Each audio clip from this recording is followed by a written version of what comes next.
Good morning, everybody. We now start the exercise 80, question number 5. Check whether the following ratios are in proportion or not. हमको ये check करके बताना है कि ये जो रेशियो है ये proportion में है कि नहीं है। जैसे इसका एक प्रश्न दिया हुआ है 25:16 and 25:16 and 75:48। आपको बताना है कि ये प्रोपोर्शन में है कि नहीं है। We have so what we study the formula the product of means is equal to product of extreme. So we now go to on that form product of means is equal to product of extreme. Then product of means, so it written as 15:16 and it is written as 75:48. Then we know that these are the extremes. This and this is extremes, and this one is means. So product of extreme is equal to product of extreme. Product of extreme is equal to 25 into 48. ये product of extreme बाहर के हैं दोनों, तो 25 multiplied by 48 हो जाएगा। और product of means is equal to क्या हो जाएगा? Product of means is equal to क्या हो जाएगा? 16 इंटू 75। अब इसका मल्टीप्लाई कर लेंगे तो कितना हो जाएगा? 25 8 200 कैरी 0 sorry 25 8 200 कैरी 20 24 100 120, ये हो गया 1200। अब इसका मल्टीप्लाई कर दे तो 16 5 80 को 0 कैरी 8 16 7 जा 112 और 8 120 दोनों इक्वल हो गए। प्रोडक्ट ऑफ एक्सट्रीम भी 1200 आया, प्रोडक्ट ऑफ मीन्स भी क्या है आपका 1200 आ गया। इसलिए आप कह सकते हैं कि they are 20 years, they are in proportion, they are in proportion। Okay, next question देख लेते हैं। कह रहा है बेटा कि 16:24, 16 रेशियो इसी का भी पार्ट है, 16:24 एंड 20:30। आपको चेक करके बताना है कि ये प्रोपोर्शन में है कि नहीं है। तो प्रोपोर्शन में है कि नहीं है ये चेक करने के लिए क्या करते हैं आप ये करेंगे कि 16:24 और 20:30। तो प्रोडक्ट ऑफ मीन्स ये एक्सट्रीम हो गए आपके और ये मीन्स हो गए। Clear? Then product of extreme is equal to क्या हो जाएगा? 16 into 30, इसको करेंगे तो 480 आ जाएगा, इसको मल्टीप्लाई करेंगे तो। और प्रोडक्ट ऑफ मीन्स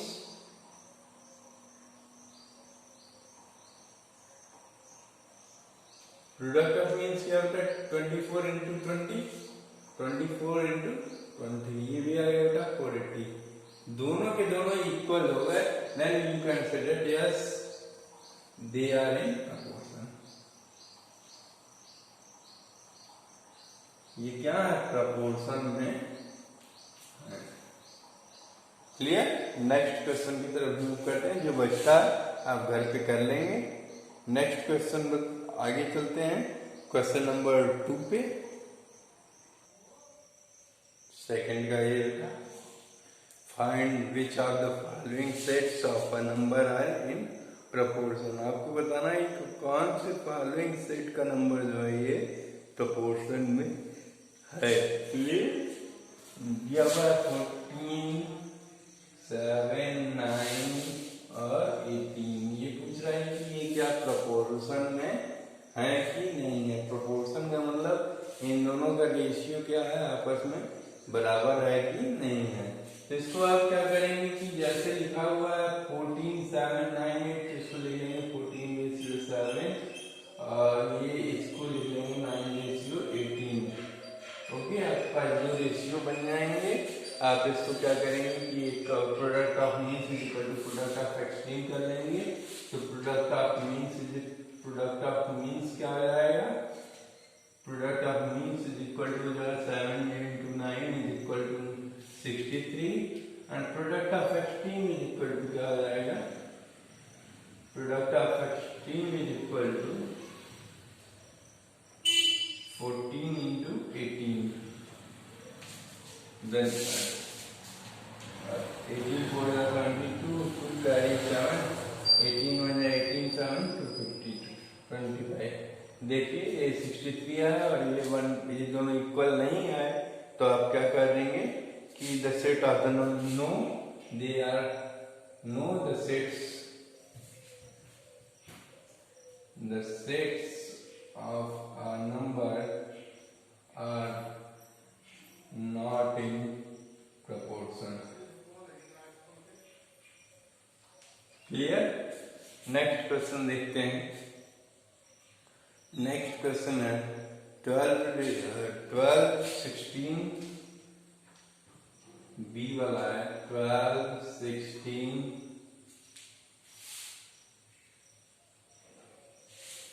6 और 8। तो इसको क्या हो जाएगा, इसको 12/16 कर लीजिए, इसको 6/8 कर लीजिए। ये प्रोडक्ट ऑफ एक्सट्रीम क्या हो जाएगा, प्रोडक्ट ऑफ एक्सट्रीम क्या हो जाएगा, product of extreme is equal to हो जाएगा 12 into 8। ये दोनों बाहर वाले हैं इसलिए 12 into 8 12/8 12 8 96 और product of means is equal to क्या हो जाएगा, product of means is equal to 16 into 6 16 6 is 96। Then we can say that, तो हम कर सकते हैं दोनों केस में 96 आ रहा है इसलिए हम कर सकते हैं कि यह क्या प्रोपोर्शन में है। Yes, the sets of the number are in proportion। Clear?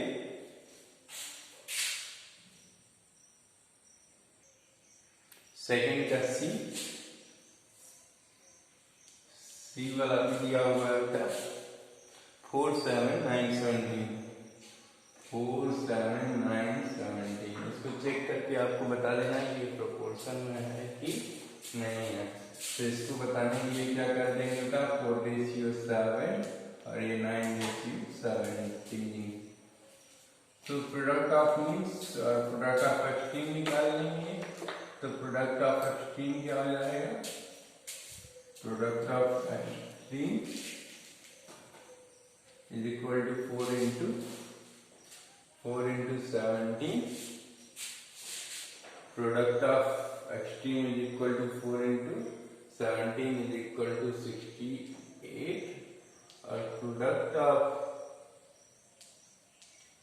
Means is equal to 7 into 9 is equal to 63। ये दोनों इक्वल है तो नो, तो no the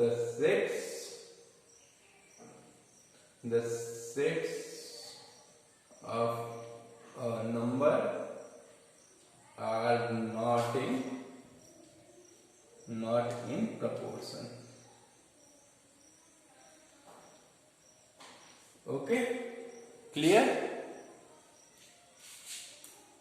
Any problem? So we now go to the question number 3। Question number 3, find x in the following proportion. आपको x की value बतानी है in following proportions में। तो ये देखिए दिया हुआ है, पहला है 24 x 18 15 ये प्रोपोर्शन में है और आपको यहाँ से x की वैल्यू आपको बतानी है। प्रोपोर्शन में तो है लेकिन आपको x की भी वैल्यू उसके साथ साथ आपको x की भी वैल्यू बता देनी है। तो x की वैल्यू कैसे बताएंगे बेटा, देख लीजिए, इसको आप लिख सकते हैं 24 ratio x is equal to 18 ratio 15, क्योंकि ये जो सीरीज है ये आपका प्रोपोर्शन में है, इसलिए दो नंबर का रेशियो और लास्ट दो नंबर का रेशियो ये दोनों बराबर होगा। अब क्या करते हैं, product of means is equal to product of, जब ये जो नंबर्स होते हैं ये प्रोपोर्शन में होते हैं तो आप जानते हैं कि product of means product of extreme या मीन्स कर लीजिए, means is equal to product of extreme होता है, प्रोडक्ट ऑफ एक्सट्रीम। तो प्रोडक्ट ऑफ मीन्स क्या हो जाएगा, x into 18 is equal to 15 into 24, x is equal to 15 into 24 upon 18, 3 से 5 टाइम्स में, 6 से 4 टाइम्स में, 5 4 जा 20, x is equal to, x की वैल्यू क्या आ गई 20 आ गई। क्लियर बेटा। अब चलते हैं क्वेश्चन नंबर 2 पे मूव करेंगे हम further. Question number B,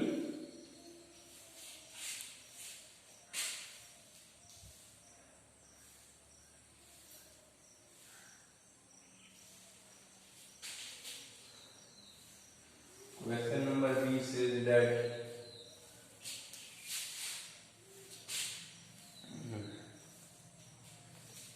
3, 8 x and 158, then product of, जानते ही होता है क्या, product of means is equal to product of extreme. तो product of means is equal to product of extreme.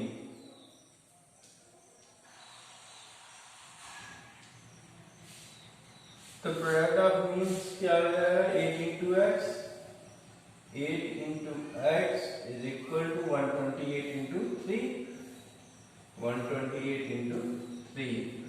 तो x की वैल्यू क्या आ जाएगी, 128 इंटू 3 अपॉन में 8 से डिवाइड कर देंगे, 8 1 16 से टाइम्स में कैंसिल हो जाएगा। x is equal to 16 into 3 is equal to 40, यही आपके लिए आंसर हो जाएगा। C1 देख लेते हैं इसी का, 36 x 16। अब यहाँ पे 3 ही नंबर दिया गया है तो आप घबराएंगे नहीं, इसको 4 डिजिट बनाएंगे और बीच वाले को रिपीट करेंगे। बीच में जो 3 नंबर दिया जाता है तो आप बीच वाले नंबर को रिपीट कर देते हैं, 2 बार उसको रिपीट करते हैं। तो ये हो जाएगा 36 ratio x is equal to x ratio 16।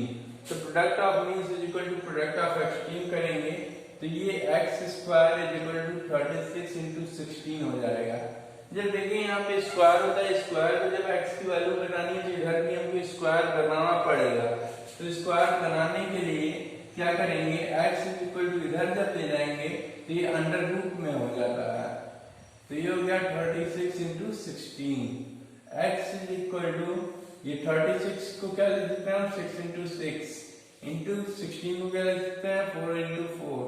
अब स्क्वायर रूट में हम क्या करते हैं, 2 2 का पेयर बनाते हैं। क्या करते हैं, 2 2 का हम पेयर बना लेते हैं स्क्वायर रूट में। 2 2 का हम पेयर बनाएंगे तो 36 का तो 2 का जोड़ा हो गया 1 1 1 और ये 1।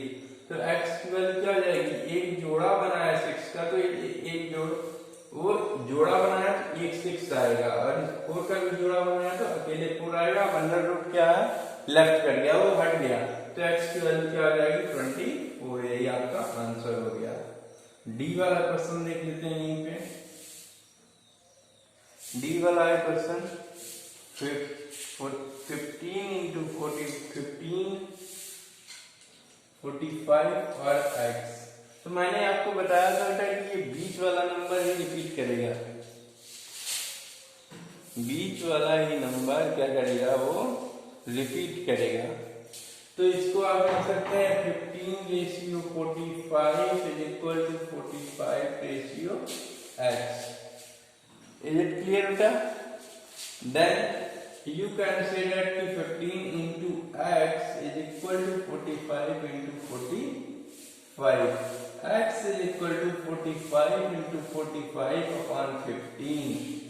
15 3 जा 45, x की वैल्यू क्या आ जाएगी 3 into 45 करेंगे तो कितना आएगा 135 है। ये आपके लिए आंसर हो गया। फोर्थ वन, क्वेश्चन नंबर 4 हम लोग देखते हैं। आपको मिसिंग टर्म्स बताना है कि ये आपके पास दिए गए हैं, ध्यान दीजिए। n और n ये दिया गया, आपको मिसिंग टर्म्स निकालना है ध्यान से। तो ये कैसे निकालेंगे, यहाँ से क्या करेंगे, सिंपली आप क्रॉस मल्टीप्लाई कर देंगे। तो ये हो जाएगा 5 into n is equal to 10 into 18। n is equal to क्या हो जाएगा 10 into 18 upon 5। 5 से 2 टाइम्स में cancel, n is equal to क्या हो गया 36। से आपका आंसर हो गया। b वाला देख लेते हैं, क्रॉस मल्टीप्लाई किया 20 into n is equal to 24 into 15। n is equal to 24 into 15 upon में 20। 4 से 6 टाइम्स में, 4 से 5 टाइम्स में, 5 से 3 टाइम्स में। n की वैल्यू क्या हो गई 6 3 जा 18। अब इधर देख लीजिए कि रेशियो में है तो product of means is equal to product of extreme. तो ये आपका मीन्स है, तो ये हो जाएगा 20 into n is equal to 6.4 into 8.5। n is equal to 6.4 into 8.5 upon में 20। अब इसको सॉल्व कर देंगे। अब यहाँ से क्या करेंगे, यहाँ से डेसिमल हटाएंगे तो यहाँ 0 लगाएंगे, यहाँ से डेसिमल हटाएंगे तो यहाँ 0। अब सॉल्व कर दीजिए। 8 से 8 8 जा 64, 8 से करेंगे 8 1 8 2 जा 16, 4 0 8 5 जा 20, 8 5 जा 40 0।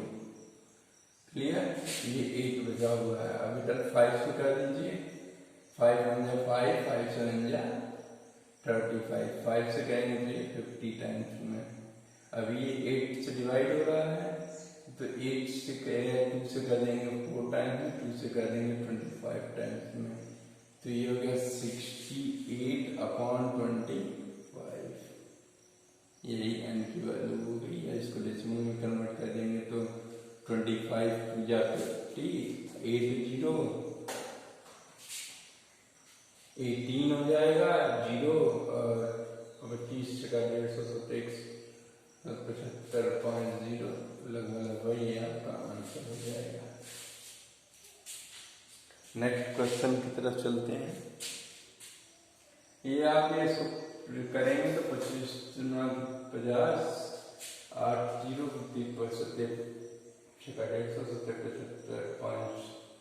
50 ठीक है, ओके, यही आंसर आएगा बेटा। अब चलते हैं हम नेक्स्ट क्वेश्चन, क्वेश्चन नंबर 5 की तरफ।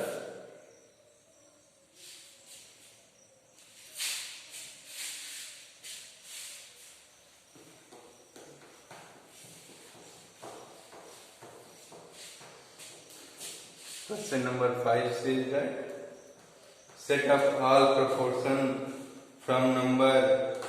इसको आपको नहीं करना है, इसमें सेटअप करना है, प्रोपोर्शन बताना है कि हर एक क्या नंबर, इनको अरेंज करके प्रोपोर्शन, इसको आप छोड़ देंगे।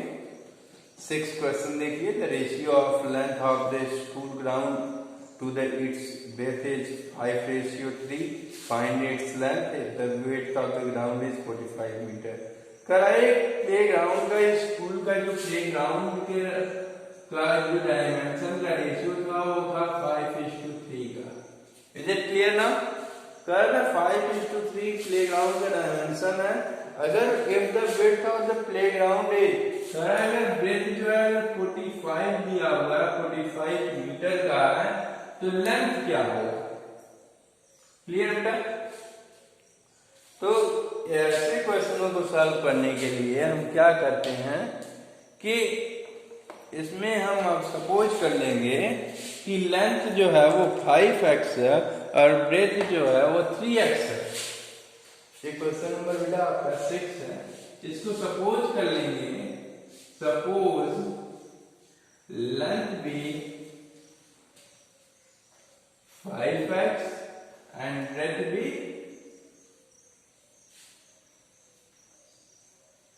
3x। मान लिया कि रेशियो 5:3 का था, तो 5:3 है, तो रेशियो में है, तो मान लेते हैं कि कोई ना कोई कांस्टेंट नंबर होता है जो कि इनमें से निकाला गया है, तो वो हो गया 5x हो गया और ये 3x हो गया। अकॉर्डिंग टू क्वेश्चन क्या ब्रेथ क्या 45 दिया, ब्रेथ क्या यहाँ पे 3x है, ब्रेथ क्या बेटा 3x है, तो यही जो 3x है आपका, यही 45 के इक्वल है। x इज इक्वल टू 45/3, ये हो गया 15, x की वैल्यू आ गई 15। तो लेंथ क्या हो जाएगा, लेंथ इज इक्वल टू क्या है 5x है, तो ये हो गया 5 × 15 इज इक्वल टू 75 मीटर। ये आपका आंसर हो जाएगा। 7 क्वेश्चन देख लेते हैं। The ratio of the income to the expenditure of the family is 9:7। करा इनकम और एक्सपेंडिचर, इनकम और एक्सपेंडिचर का रेशियो जो है वो 9:7 का है। मतलब इनकम 9 हो रहा है, तो उसमें से 7 क्या है, खर्च है। 7 क्या है, खर्च है। कह रहा फाइंड सेविंग, सेविंग बनानी है। सेविंग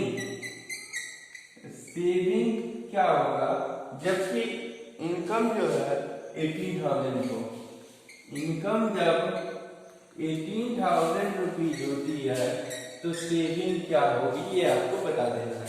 ये क्लियर ना? तो देखिए, let the income be, let the income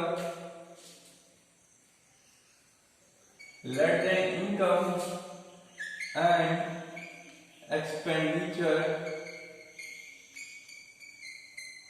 B 9x and 7x respectively। मान लेते हैं कि इनकम और एक्सपेंडिचर जो है वो 9x और 7x रिस्पेक्टिवली है, क्रमशः 9x और 7x है। Is it clear now? Then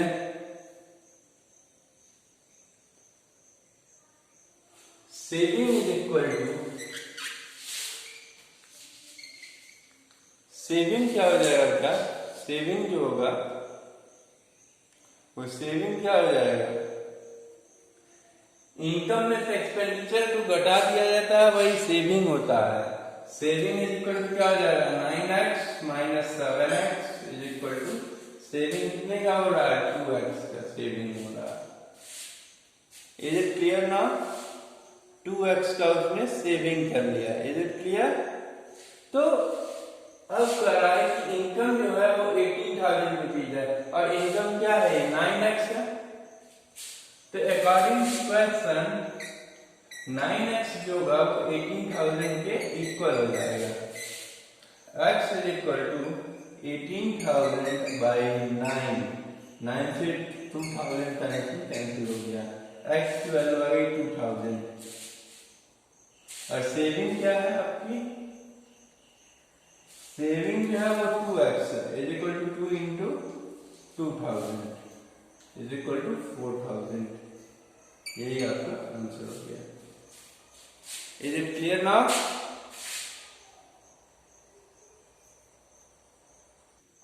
कह रहा है two distance are in the ratio 15:9, the larger 180 kilometre, find the smaller distance.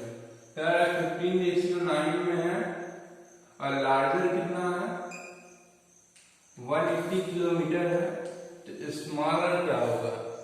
Clear? तो हम मान लेते हैं कि लार्जर भी ये जो है इस रेशियो के अकॉर्डिंग मान लेते हैं कि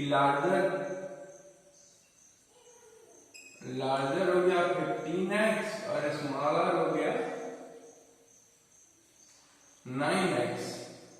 तब अकॉर्डिंग टू क्वेश्चन जो लार्जर ये 15x है यही 180 के बराबर है, तो 15x is equal to 180, x is equal to 180 by 15 से डिवाइड कर देंगे तो एक और टाइम्स में x की वैल्यू आ गई 12। तो ये स्मॉलर हो गया 9x, तो smaller distance is equal to क्या जाएगा 9 into 12 is equal to 108 kilometre. यही आपका आंसर हो गया। ये क्वेश्चन नंबर आपका था। 9th क्वेश्चन देख लेते हैं। 9th क्वेश्चन है द स्केल ऑफ मैप। किसी मैप पे स्केल जो है वो 1:1 लाख का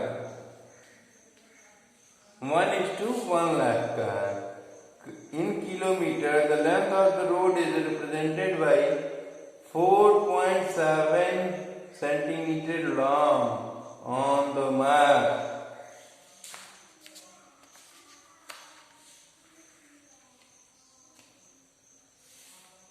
देन फाइंड द लेंथ। आपको बताना है रोड का कि जबकि अगर मैप पे 4.7 सेंटीमीटर आप ट्रैवल करते हैं तो जब रोड पे आप 4.7 सेंटीमीटर ट्रैवल करेंगे तो एक्चुअल में आप किलोमीटर में कितना डिस्टेंस ट्रैवल कर लिए रहेंगे। ओके, क्लियर हुआ क्वेश्चन? फिर से समझ लीजिए। एक मैप पे क्या है कि स्केल है 1:1 लाख का, क्या है स्केल है। क्लियर? तो आपको ये बताना है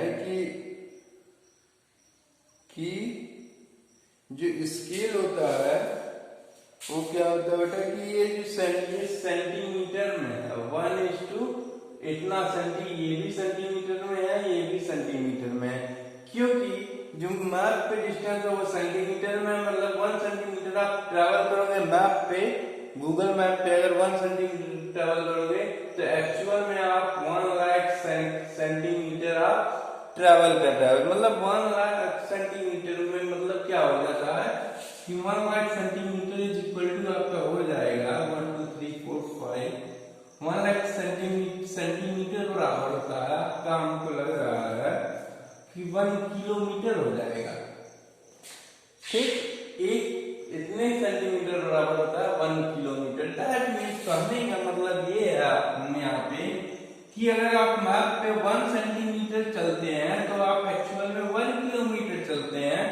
तो अब पूछ रहा है कि अगर मैप पे आप 4.7 सेंटीमीटर चलते हैं तो एक्चुअल में कितना चलेंगे, हमने मान लिया x। ओके, देन ये हो गया बेटा product of means into 1/1 into x is equal to 4.7 into 1, x is equal to 4.7 kilometre. यही आपका आंसर हो गया। ओके, 10th क्वेश्चन देख लेते हैं यहीं पे।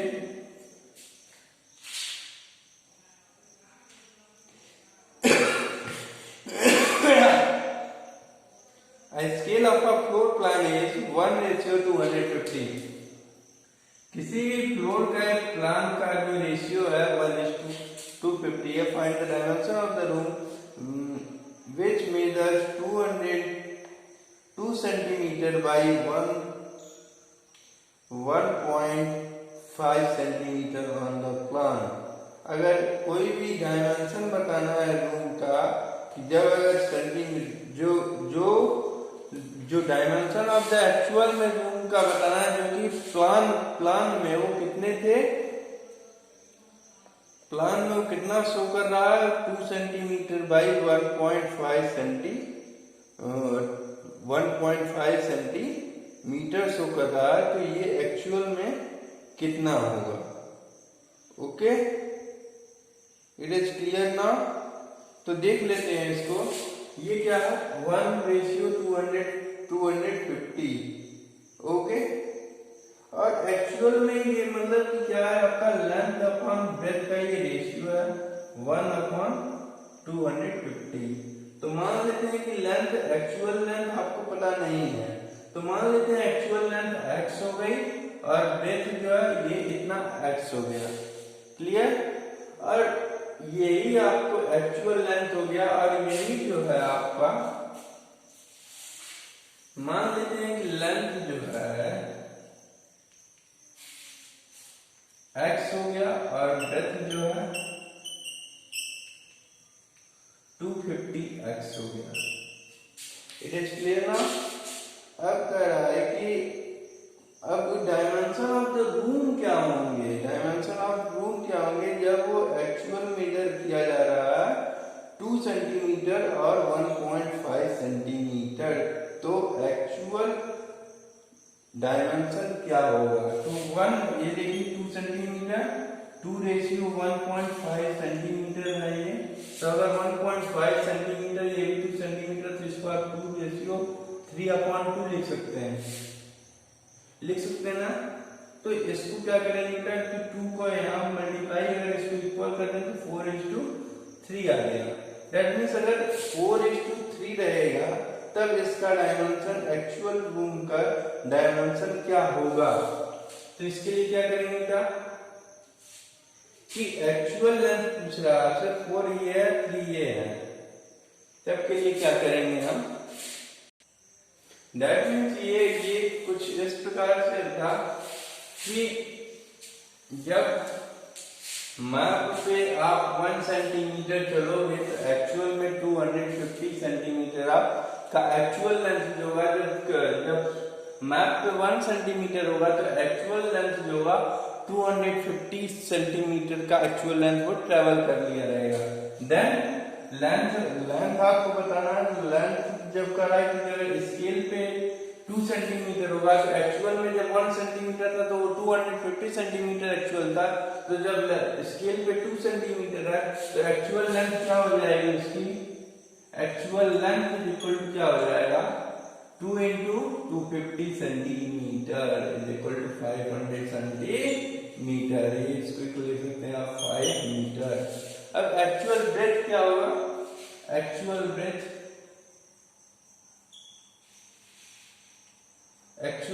क्या होगा? 1 सेंटीमीटर पे 250 है तो एक्चुअल ब्रेथ निकालना है। एक्चुअल ब्रेथ 1.5 सेंटीमीटर से चल रहा है, तो 1.5 सेंटीमीटर चल रहा है, एक्चुअल ब्रेथ